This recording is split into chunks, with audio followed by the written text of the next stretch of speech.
Joseph walked through the dry hills of Shechem, searching for his brothers. His father had sent him in peace, but trouble waited in the distance. The sun was high, the path silent, and he didn't know this day would change his life. They saw him coming before he saw them, and before a word could be spoken, they grabbed him, their hands full of anger, their hearts full of envy. They tore off his robe, the one their father gave him, and threw him to the ground. The pit was dark, dry, deep. Joseph fell into it with a thud. There were no words, no comfort, no escape. Only silence, and the sound of footsteps walking away. He sat alone, confused, rejected. A 17-year-old heart trying to understand betrayal by his own blood. Above him, the sky grew smaller. They took his robe, dipped it in blood, and carried it home as a lie. Back in the dust, the robe still held the silence of everything Joseph had lost. But even here, in the pit, God was near.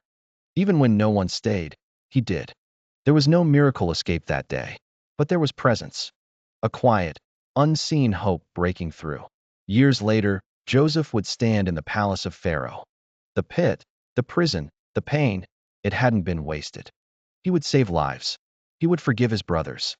And he would say this: "You meant evil against me, but God meant it for good." Genesis 50 verse 20.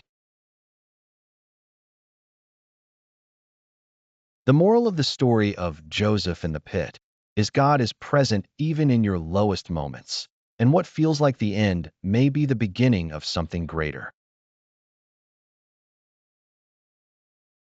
Supporting lessons. Betrayal doesn't cancel your purpose. Joseph was betrayed by his own brothers, but God's plan for him continued anyway. God works through suffering, not just around it. The pit, the slavery, the prison, all were painful, but each one moved Joseph closer to his destiny. Waiting doesn't mean abandonment. Joseph didn't get immediate rescue. Yet, God was at work behind the scenes, even in silence. Forgiveness brings healing. Joseph eventually forgave the very people who threw him in. That forgiveness became part of his healing and their restoration. God can turn evil intentions into good outcomes. You meant it for evil, but God meant it for good. Genesis 50 verse 20. That's the heart of the story.